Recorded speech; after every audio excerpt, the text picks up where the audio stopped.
terkait polemik 5 kader NU bertemu Presiden Israel, siang ini pengurus Pusat Nahdlatul Ulama berikan klarifikasi. Terbukti pergi tanpa izin, 5 kader NU ini akan diberikan sanksi. Adrian Ditya berada di kantor PBNU Jakarta Pusat. Ya Adrian, apa fakta terkini dari sana? Ya, baik, selamat sore Ajeng dan juga Good People. Saat ini memang baru saja selesai konferensi pers atau klarifikasi yang digelar oleh pengurus besar Nahdlatul Ulama di kantornya, yang mana tadi Ketua Umum PBNU Gus Yahya, kemudian juga ada Sekjen PBNU Gus Ipul, kemudian juga bersama Ketua PBNU DKI dan juga Rektor dan juga badan otonom terkait dari 5 Nahdliyin muda yang berangkat ke Israel, ini tadi menggelar konferensi pers untuk menjelaskan bagaimana sikap yang diambil oleh PBNU. Yang mana tadi dalam konferensi pers ini juga ditegaskan bahwa PBNU ini tidak mengetahui atau tidak mengizinkan sebenarnya kelima Nahdliyin muda ini berangkat ke Israel tanpa membawa visi misi organisasi, dan memang tadi juga dijelaskan bahwa kelima Nahdliyin ini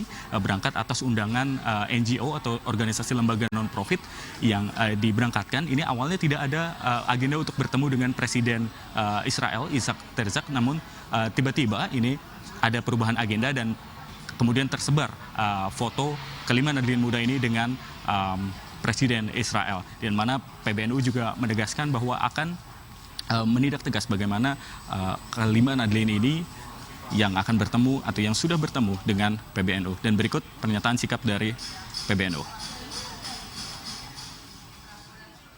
Soal sanksi nanti kita serahkan, ini misalnya dari PBNU DKI akan melakukan proses, ya, termasuk dalam soal tadi itu keterlibatan LBMNU DKI tadi akan diproses dan akan diberi sanksi. Aturan kita sudah cukup jelas dan rinci, ya, mengenai kesalahan dan sanksi ini. Ya, kalau bisa dikatakan ya bahwa mereka tahu tidak tahu mereka telah melanggar satu aturan bahwa semua engagement internasional harus melalui PBNU, dan mereka tidak melakukan itu. Nah, ini nanti akan diproses. Ya, sementara itu Ajeng dan juga Good People, memang hal yang patut disayangkan ini adalah ketidakpekaan dari kelima Nahdliyin muda yang berangkat ke Israel. Ini tentang situasi geopolitik dan konflik yang terjadi antara Israel dan Palestina. Yang mana PBNU ini juga dalam konferensi persnya juga menegaskan bahwa PBNU tidak akan bersikap atau tidak akan mengirimkan dukungan terhadap Israel maupun Palestina kecuali dengan yang berhubungan dengan rakyat Palestina dari penjajahan yang dilakukan oleh Israel. Sementara itu juga memang keberangkatan kelima Nahdliyin muda ini juga diinisiasi oleh organisasi non-profit yang tidak hanya dilakukan di Indonesia. Ini perlu Anda catat, Ajeng dan juga Good People, memang organisasi ini dilakukan atau di informasi yang kami terima ini dilakukan atau menyebarkan undangan ini kepada seluruh penggerak atau organisasi kemasyarakatan yang ada di seluruh dunia.